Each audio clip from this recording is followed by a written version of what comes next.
years ago, I watched a movie about a tall man in a top hat who lived in a pop-up book. And no, it was not Slender Man. I thought it was a stylish, spooky Australian indie. I appreciate the metaphor, felt chill, and then I went about my day. But that was before I had a basement of my own. Instead of giving you the standard diagnostic checklist of what parenthood does to your resume, let's talk about the raw, visceral architecture of postpartum anxiety. PPA isn't just worrying, it's a parasitic, uninvited tenant that moves into your skull the second the placenta leaves your body, or in my case, doesn't leave your body. It is a specific brand of psychological torture that waits until 3 a.m. when the house is dead silent except for the static hiss of the baby monitor to start projecting horrific, high-definition worst cases directly onto the back of your eyelids. It whispers that you are failing, that danger is imminent, and that if you dare to close your eyes, the world will end. You are trapped in a biological bunker of your own making, completely isolated, white-knuckling a reality you can no longer feel qualified to handle. And that is exactly why The Babadook ceases to be a movie when you watch it from this side of the existential fence. It becomes a mirror. When you look at this film through the frayed, red-hot nerve endings of postpartum anxiety, the entire narrative engine changes. The before-child me could sit on the couch and analyze this with pristine sense of objectivity. And it was a beautifully crafted German expressionist allegory for grief. I thought the pop-up book was a brilliant, creepy piece of production design. It was safely contained behind the glass of the screen. Now, that red pop-up book that mysteriously appears on the shelf, the one full of graphic, terrifying descriptions of maternal violence that Amelia tries to burn, only for it to show up on her doorstep, taped back together, it's not just a spooky plot device. That book is a literal physical printout of maternal intrusive thought. You can try to drown the anxiety, you can try to tear it to shreds, but your broken brain will stitch it right back together and leave it on your metaphorical doorstep the very next night. The true horror of this film isn't the creature clawing at the ceiling. It's the claustrophobia of the domestic echo chamber. Samuel, with his ear-splitting screams and weaponized kitchen gadgets, isn't just a difficult child. He is a walking, breathing trigger to a mother whose nervous system is experiencing a total containment breach. We watch Amelia raw-dogging life with a brain like a soggy t-shirt, desperately trying to maintain a baseline of sanity while her sleep deprivation feeds the entity in the basement. We're going to break down the technicals, the suffocating sound design, the Dutch angle, but we're primarily dissecting the terrifying reality of what happens when intrusive thoughts finally break through the floorboards. Because the ultimate jump scare of the Babadook is the realization that the monster didn't break into the house, you birthed it. Welcome to the first episode of the Postpartum Appraisal, where we look at the cinema we thought we knew before life shifted the lens. Released in 2014, The Babadook is a study in claustrophobia. We meet Amelia, a widow whose life is defined by a lack of silence and personal space. Her son Samuel is a child vibrating at a frequency she just can't match. He builds weapons like catapults to kill the monsters, and his screams fill every single room. The film kicks off with a visual framework that feels less like standard cinema and more like a tightening noose. We are immediately dropped into Amelia's recurring nightmare, the violent car crash that killed her husband Oscar while he was driving her to the hospital to give birth. Talk about the absolute cosmic joke of your child's birthday being the literal bloody anniversary of your partner's death. For those of us viewing this through a postpartum lens, it is a sharp, jagged start. The psychological impossibility of celebrating a new life while you're still actively rotting from the trauma of an unresolved loss. We meet Samuel, her 6-year-old son, who's kind of like a walking panic attack to her.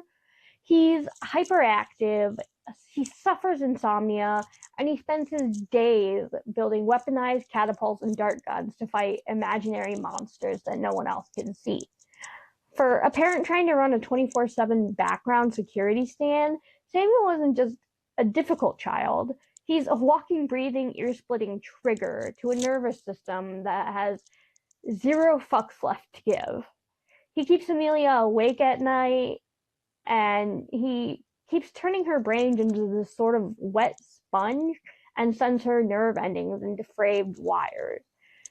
Desperate to get Samuel to sleep so she can claim a fraction of a second to reset her cognitive load, Amelia lets him pick out a bedtime story from his shelf. He pulls out a book neither of them have ever seen before, a matte red pop-up book called Mr. Babadook. The book starts with a soft nursery rhyme cadence. If it's in a word or if it's in a look, you can't get rid of the Babadook. But the production design quickly morphs into pure psychological malice. The pop-up shadows show a monster in a top hat creeping into a room, choking a dog, and looming over a bed. Amelia slams the book shut and hides it on top of a wardrobe, recognizing it as absolute radioactive waste for a kid's psyche. But the seed is planted. That red book isn't just a spooky plot device, it's a physical printout of a maternal, intrusive thought. It represents the horrific, high-definition, worst-case scenario that postpartum anxiety can project onto the back of your mind at 3 a.m. Sam's paranoia escalates into a frantic biological level. He brings a weaponized dart gun to school, and this results into a clash between the school and Amelia, forcing her to pull him out entirely.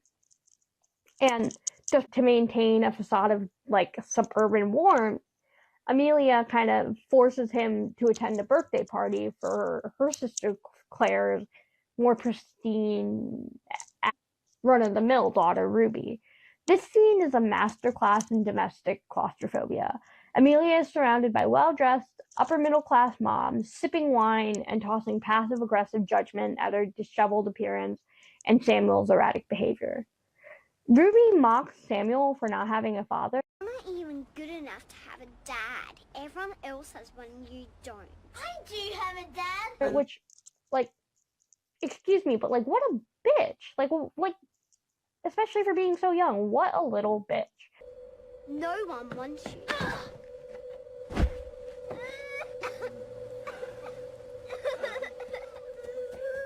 Samuel snaps at her, which, like, as anyone would, and then experiences a total containment breach and ends up pushing Ruby out of the treehouse. And he fractures her arm. Claire breaks the existential fence down right then and there and tells Amelia that she can't stand being around her or her unhinged child. Stop to ask me anything about mine. I do. I want to know how you are. You don't come around to our house anymore? Because I can't stand being around your son. I can't believe you just said that. You can't stand being around him yourself. Which, again, fucking rude. This is the moment that the external support system completely flatlines, and Amelia is isolated in a psychological bunker with the child who will not shut the hell up. Amelia tries to execute a hard reset. She tears Mr. Babadook into shreds, throws him into an outside trash can, and tries to light that motherfucker on fire. But the next morning, she opens the front door, and that book is right there on her doorstep. It has new pages, and it was taped back together. The new pages are basically illustrated to show Amelia now, strangling their dog, choking Samuel in his sleep, and slitting her own throat. And this is the ultimate structural reality check of postpartum depression and anxiety. You can try to rip the intrusive thoughts to pieces, but your broken brain will just form new ones, and they will be either just as bad, if not worse. And they're always back, no matter what. The environment begins to putrefy in real time. Amelia finds cockroaches crawling out of a gaping black hole behind her bedroom wallpaper, and then the telephone rings. She picks it up, and instead of a voice, she hears the iconic, suffocating acoustic rattle from the depths of the receiver. Babadook, duck, duck. Amelia runs to the police station to report a stalker, but as she stands for the officers, she realizes how she looks. A manic, unhinged, sleep-deprived woman with black ink stained all over her hand. Hi.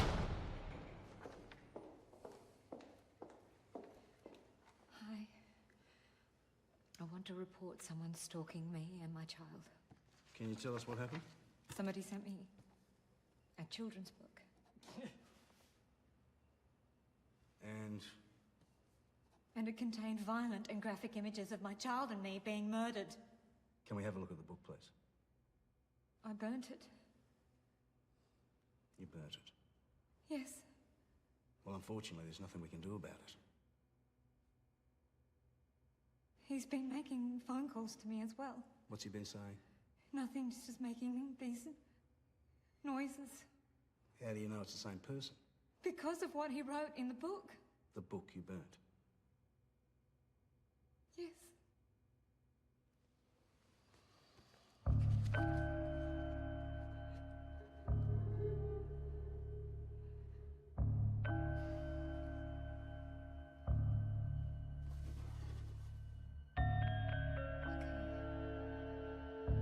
Don't worry about it.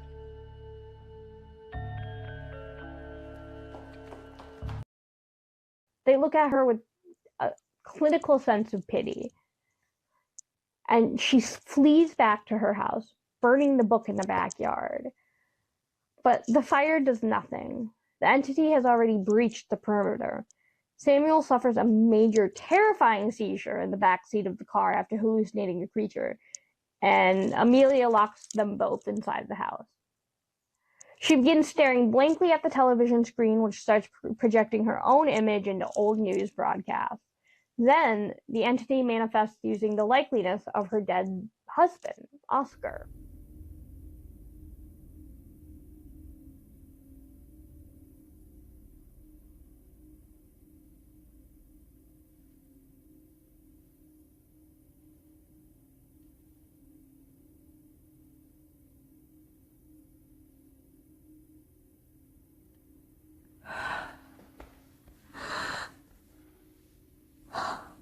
I thought you were dead.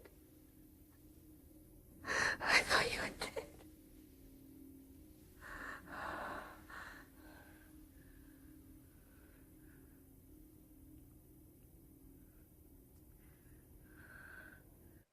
It isn't a comforting spectral reunion. It's a predatory transaction. The Babadook leverages her unresolved grief, offering a sick bargain.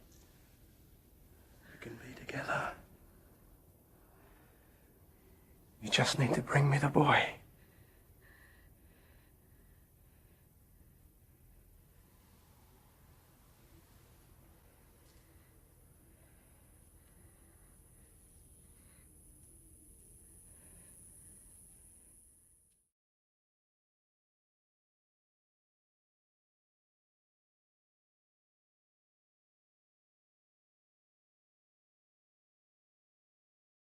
You can bring the boy.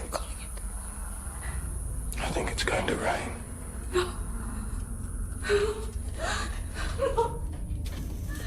You can have him back. You just have to bring me your son. This is the exact moment postpartum psychosis takes absolute command of the ship. Her hyper-vigilant duty of care undergoes a total monstrous inversion. To protect her own sanity and stop the unrelenting screaming in her ears, she surrenders to the parasite. The darkest peak of this shift happens when she turns on their innocent dog, Bugsy's, snapping his neck in the basement. It's a visceral exhibition of cruelty that signals the complete containment breach of her maternal instincts. Once the internal executioner takes over, Amelia shifts from a struggling mother to a literal tracking predator inside her own home. She stalks Samuel through the hallways, her voice dropping into a guttural, terrifying register. This is where Samuel's weaponized kitchen gadgets and home-built catapults stop looking like a hyperactive nuisance and start looking like a tactical brilliance. The kid is literally running a 24/7 backward security scan for his own survival against his primary caregiver.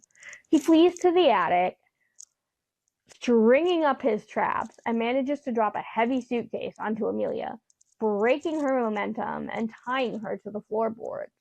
Amelia breaks free, pinning Samuel to the ground and wrapping her hands tightly around his throat. The Babadook leverages her unresolved grief, offering a sick bargain. But instead of fighting back with violence, Samuel reaches up and gently caresses her cheek, offering total, uncompromised attachment. That tactile maternal trigger instantly cracks the possession. Amelia undergoes a violent biological purge, vomiting up a thick black bile, the literal physical manifestation of her toxic intrusive thoughts. The entity doesn't take the eviction lightly. Driven out of her body, the Babadook pulls them both into the primary bedroom for a final, terrifying confrontation. It tears through the closet doors, dragging Amelia across the floor by her hair, manifesting as a towering shadow of absolute despair.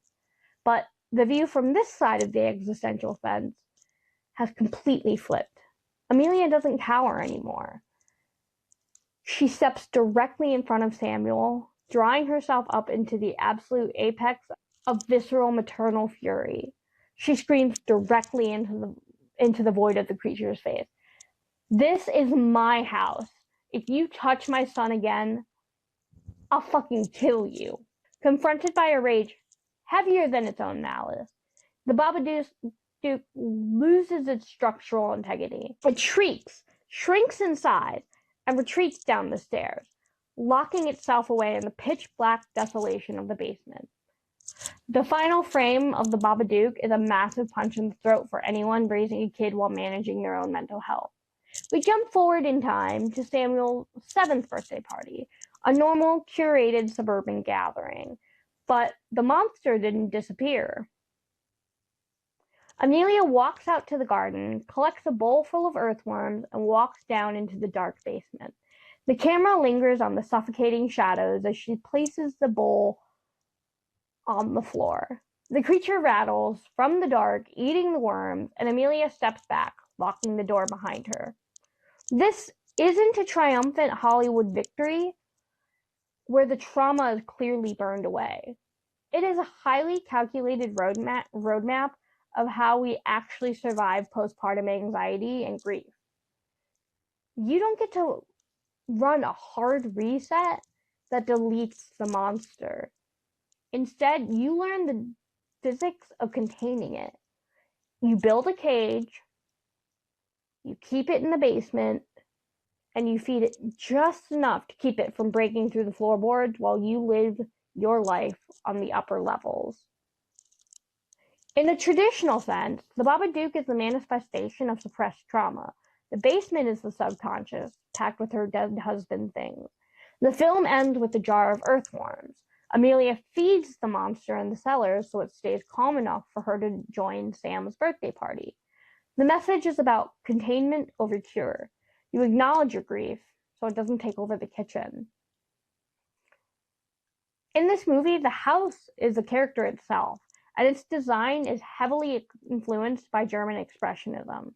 This art movement uses distorted shapes, jagged lines, and extreme shadows to represent emotional states rather than physical reality.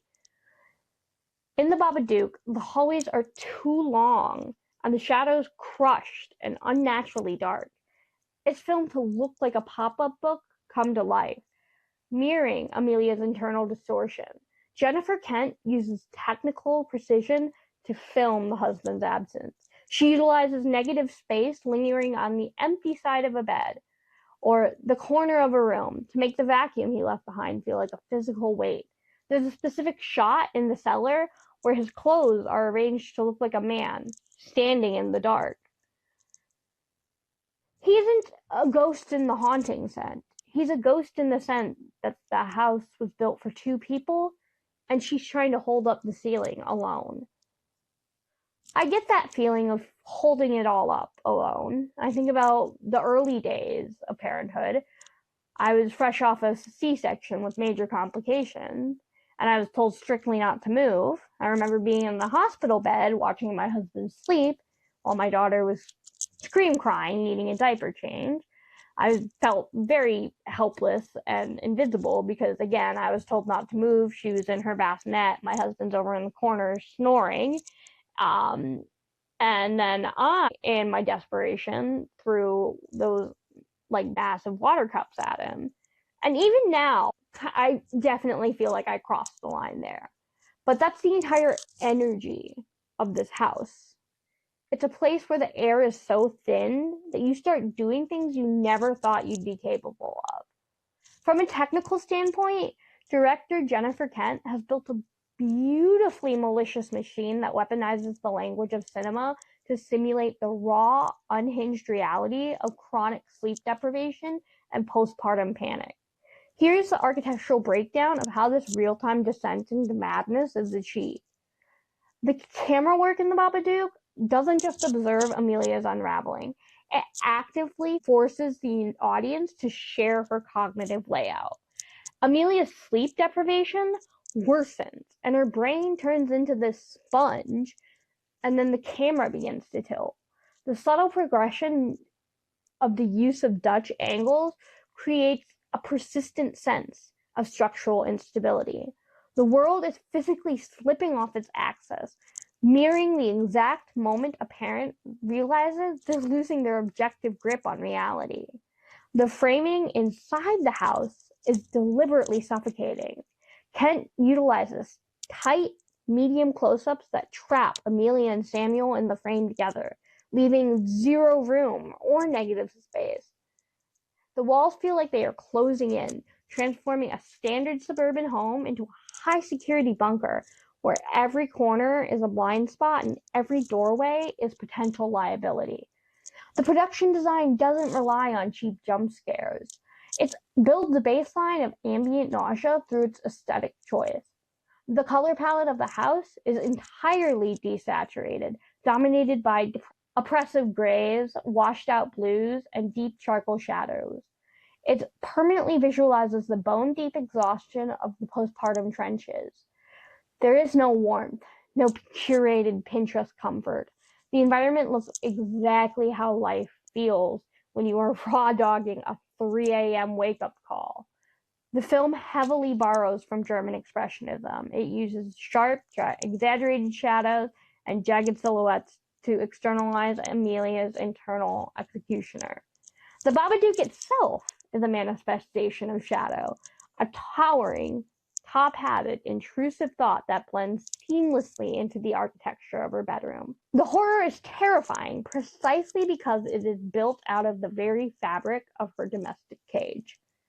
Without a comforting traditional cinematic score to guide your emotional responses, the sound design relies heavily on the naturalistic, natural discomfort to simulate an unhinged background scan. The audio track is a masterclass in hyper-magnified ambient noise. The ticking of the clock is too loud. The static hiss of the television monitor vibrates in your teeth. The tearing of the pop-up book pages feels violent. This sonic overload perfectly replicates the hypervigilance of postpartum anxiety, where every baseline sound is dialed up to a level of frantic biological psychosis. The vocalization of the monster, the iconic Babadook, Dook, Dook.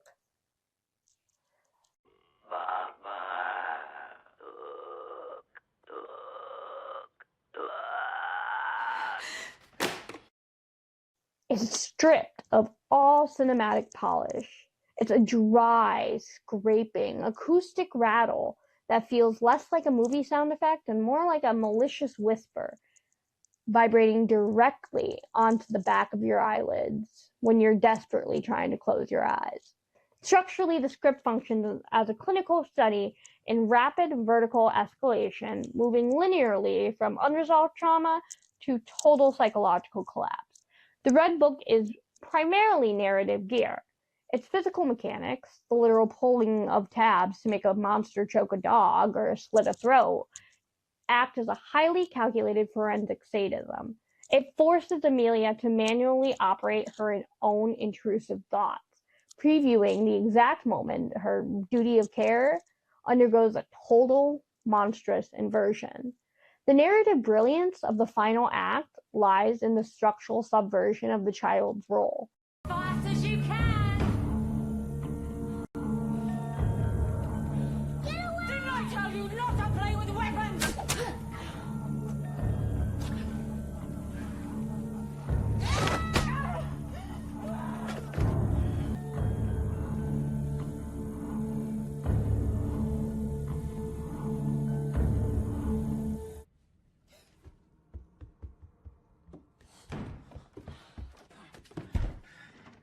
Samuel!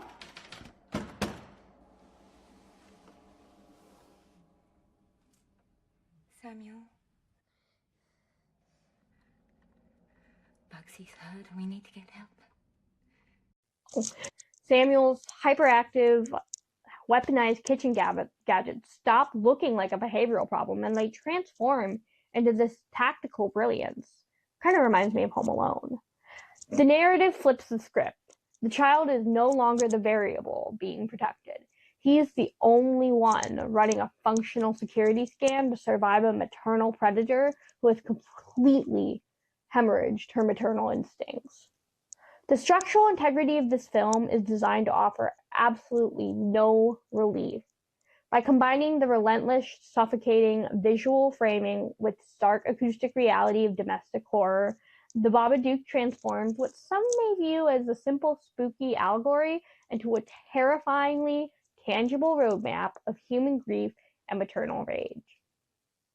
From a purely structural standpoint, a car is a filmmaker's ultimate weapon for domestic claustrophobia.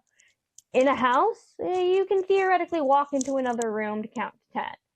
In a moving vehicle, you're locked into a high-speed metal cage.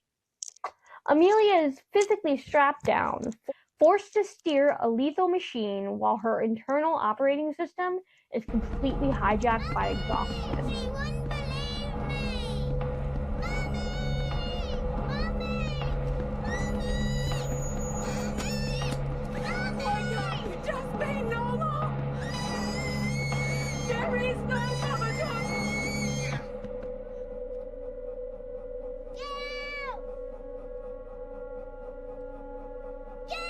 Samuel! Mommy! Stop this now! Get out! Get out!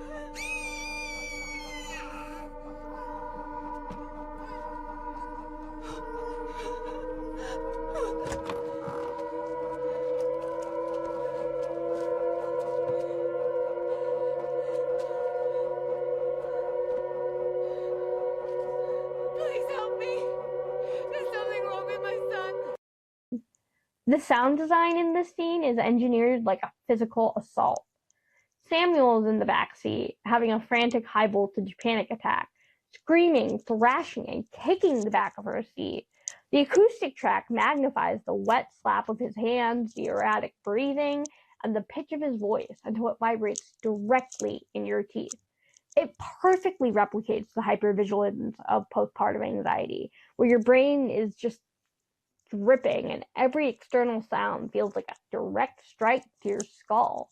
The true horror of the line, "Why can't you be normal?" isn't that Amelia is being mean to her own child. It's that she's confessing to the ultimate maternal taboo. When you're deep in the trenches of parenting a high-needs child, your duty of care dials up to a level of frantic psychosis. But underneath that duty of care is a quiet, rotting resentment that nobody lets you talk about at the playground. By screaming these words, Amelia isn't just asking Samuel to stop making noise. She's mourning the loss of the baseline, predictable life she thought she'd have. She's looking at her child, her own flesh and blood, the dependent variable that will not stop screaming, and admitting out loud that she doesn't like him. At least not right now. It is a profound, visceral exhibition of maternal rage that shatters the curated live, laugh, love suburban myth and forces the audience to confront the ugly reality of psychological depletion. Jennifer Kent's directing choices during this breakdown are masterfully unglamorous. The camera doesn't give us sweeping cinematic angles. It stays close, locked into the front seat, trapping us in Amelia's rearview mirror. We are forced to look at her gray, desaturating skin, her hollow eyes, and her frayed hair. And leading up to the shriek, the audio is a chaotic mess of Samuel screaming. But the exact moment Amelia turns around to yell, the background noise drops out. Her voice doesn't sound like a movie protagonist. It sounds feral, cracked, and completely stripped of authority. Right after she unleashes this toxic bile, the universe punishes her. Samuel doesn't just quiet down. He drops into a terrifying, full-blown seizure in the back seat. This is the ultimate execution of postpartum anxiety logic. The second you let your guard down and give into your rage, the worst-case scenario projects itself into your actual reality. This scene is a masterpiece because it validates the absolute breaking point. It proves the most terrifying monster in the Babadook isn't entirely crawling out of the pop-up book. It's the realization of what sleep deprivation and isolation can turn you into. Initially, Sam's behavior looks like another case of demonic kids in horror films, but he's a mirror. He feels the Babadook, his mother's repressed trauma, long before she admits it exists. His tantrums are a desperate attempt to wake her up from her grief-induced trance. When Amelia finally snaps and screams that "why can't you just be normal" line, it hits a specific nerve for me. I have autism. I get overstimulated. The world gets too loud, and I have absolutely had those "why can't you be normal" thoughts, but they were directed at myself. But the difference is when I get like that, when I get super overstimulated, I make sure my daughter is safe somewhere, and then I step away and I take a breath. But Amelia doesn't have a breath to take. The Babadook explores the fear that the snap won't be for her safety. It'll be because she simply ran out of steam. Before the purge even begins, Jennifer Kent sets up a visual and physical framework of absolute stomach-churning taboo. Amelia drops the maternal mask entirely, transforming into a tracking predator inside her own domestic cage, and she pins her own 6-year-old to the ground. She wraps her hands tightly around Samuel's throat, and in this exact breathless moment, her duty of care undergoes a total monstrous destruction. She is actively trying to choke out the dependent variable that ruined her baseline existence and hijacked her entire life. For any of you watching this from our side of the existential fence, the terror here isn't the supernatural possession. It's the naked representation of maternal rage pushed past the brink of human endurance. It forces the viewer to look at the exact thing parental society tells you to bury under a mountain of curated suburban smiles. What happens next completely subverts standard horror movie physics. In a typical possession movie, the demon is expelled by holy water, Latin scripture, or physical violence. But the Babadook operates on a much heavier emotional layout. As Samuel is actively suffocating under his mother's grip, he doesn't fight back with the weaponized kitchen gadget he spent the first half of the movie building. Instead, he looks directly into her hollow, unrecognizable eyes, reaches up, and gently caresses her cheek. He responds to lethal hostility with total, uncompromised attachment. That specific gentle touch functions as a literal biological circuit breaker. It's a tactile maternal trigger that instantly cracks the entity's hold on her skull. The movie establishes that the only force dense enough to fracture trauma-induced psychosis is the relentless, exhausting reality of a child's unconditional love for a broken parent. Once the psychological grip is broken, the expulsion isn't quiet or spiritual. It is violently, sickeningly physical. Amelia collapses over and undergoes a brutal biological purge, vomiting a thick, jet-black fluid onto the floorboards. From a clinical standpoint, that black bile is the literal physical manifestation of her toxic, intrusive thoughts, her unaddressed grief, and the rotting resentment she has kept bottled up inside her nervous system since the day her husband died.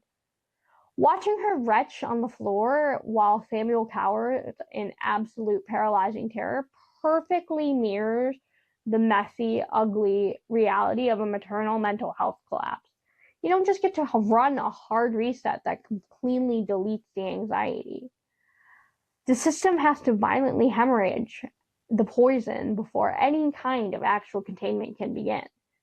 Jennifer Kent's audio choices for the entire sequence are engineered like a direct strike to your nervous system.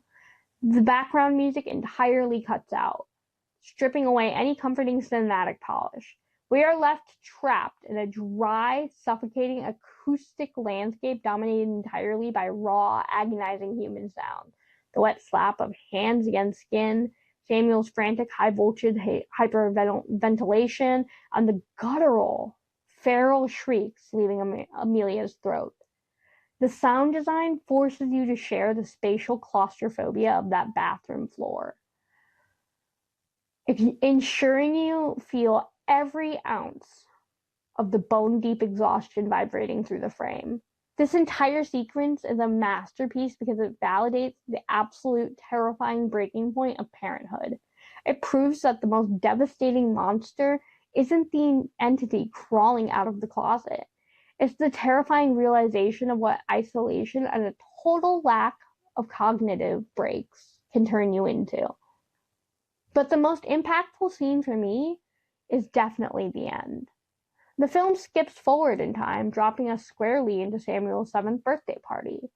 Visually, the desaturated monochromatic gray color palette of the house is thawed, just to let in a sliver of curated suburban warmth.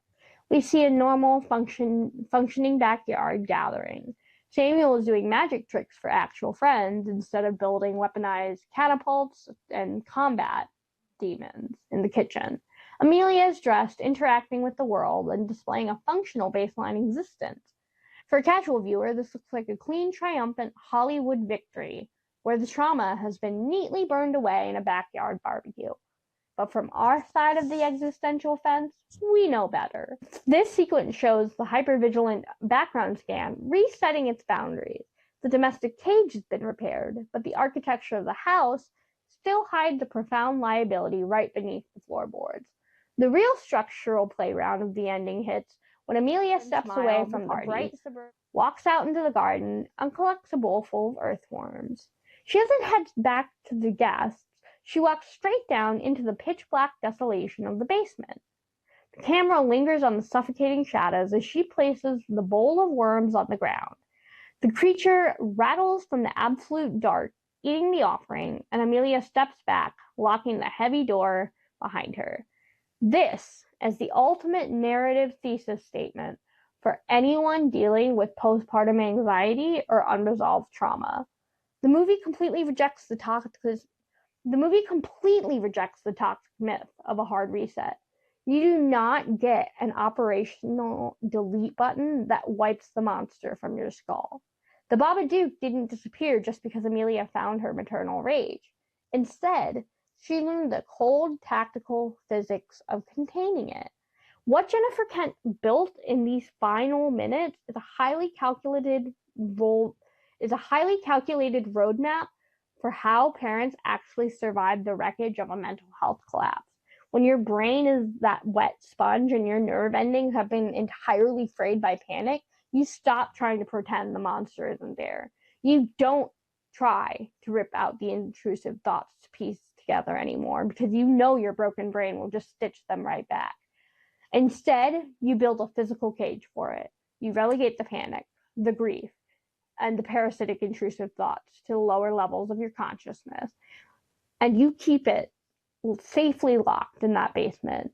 And you feed it just enough attention, just enough validation to keep it from throwing a total rager and to keep it from breaking through the floorboards while you try to manage a baseline life on the upper floors. It's an ongoing daily negotiation with your own internal executioner. On a scale of parental relatability, I relate to this film fairly well. The jump comes from that fear of the snap. The fear that if the sleep deprivation goes on too long, you might start looking a lot like Mr. Babadook. So where does that leave us when the credits finally roll? The screen goes black and the dim green light of the baby monitor is the only thing illuminating our living room. We performed a complete piece-by-piece autopsy on this film. We've dissected the suffocating expressionist shadow play, the claustrophobic sonic engineering of the acoustic rattle, the ugly unspoken taboo of the car ride, and the visceral biological purge of the bedroom floor. And after tearing through all of that cinematic tissue, the final appraisal of the Babadook is simple. It remains an uncompromised masterpiece because it is the only horror film brave enough to tell parents absolute terrifying truth about their own minds. It completely shatters the fraudulent pastel-colored illusion of the curated suburban lifestyle. It looks at every parent who has ever pushed past the ultimate precipice of human endurance dead in the eyes and says, I see you. I see the bone-deep exhaustion. I see the rotting resentment, and I know the monster you are trying so desperately to hide. Before you have a child, you can sit on the couch with a pristine sense of objectivity and look at this movie as a tragic story about a woman grieving her husband. But once your operating system has been entirely hijacked by parenthood, you realize the Babadook isn't Oscar. The Babadook is the high-definition, 24/7 horror reel that postpartum anxiety is projecting onto the back of your eyelids. It's the parasitic, taped-together book of intrusive thoughts that your broken brain leaves on the doorstep, day in, day out. But Jennifer Kent didn't leave us completely hollow. By refusing to give us a fake, glittering Hollywood ending, where the monsters conveniently burned to ashes, she gave us a realistic survival blueprint. She showed us that navigating the postpartum trenches isn't about finding a magical hard reset button that deletes the trauma. It's about learning the cold, tactical physics of containment. It's about recognizing that you might always have a parasite living right beneath the floorboards. You might always run an unhinged background security scan every time you look at the flight of stairs or a bowl of grapes. But as long as you can draw yourself up, face the internal executioner, stand behind the chaos and your dependent variables, unlock the heavy door on the lower levels of your consciousness, you can still manage a baseline existence on the upper floors. You feed the monster its earthworms in the dark, you lock the deadbolt, and you walk back out into the light of the birthday party. If you are sitting in the dark right now, white-knuckling a lukewarm cup of coffee while your nerve endings are entirely frayed, just look across the existential fence. You are not the only tracking predator hiding in a domestic cage. We are all just managing a vertical drop, doing our best to balance the volatile physics of the crisis. Turn off the baby monitor for just 5 minutes. Step over the rogue blocks littering the rug. Make absolute certain your goddamn deadbolts are thrown. And grab that toy plane. Because honestly, nothing has an intrinsic value on this floating rock anymore anyways. Settle into the trenches and breathe. Next time, we're looking at a childhood staple that feels very different when you're the one worrying about having to perform for your child. We're talking about Toy Story. I'm Persephone. This has been the Postpartum Appraisal. You can't get rid of the Babadook, but you can certainly talk about him.